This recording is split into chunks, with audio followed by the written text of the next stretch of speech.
هو الزراعة دي بالنسبة لنا كانت صراحة طفرة كبيرة جدًا، جدًا، لأنها بالنسبة لنا هي مستقبل مصر أولًا، ثانيًا إن إحنا ما نمتلكش أرض زراعية ولكن نمتلك أسطح، أسطح المنازل بعد ما كانت بالخوص وقش الرز حولناها لمصدر دخل لكل أسرة، ده في ناس أساسًا اندهنت خدت قروض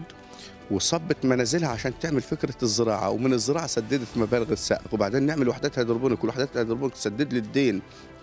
ونصرف منها كشتلات ومصدر دخل الأسرة.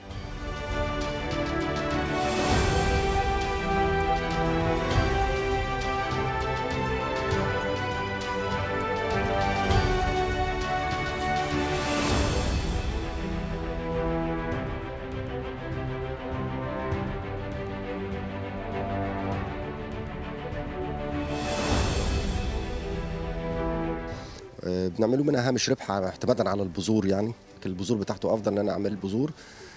وكلّها بتجمّع على بعضها عشان نعملوها يعني ربح لنا إن إحنا نعمل مرتبات للناس اللي شغّالة معانا. كل حاجة بتتزرع، الصيفي صيفي والشتوي شتوي، يعني شتوي بازرع حاليًا فول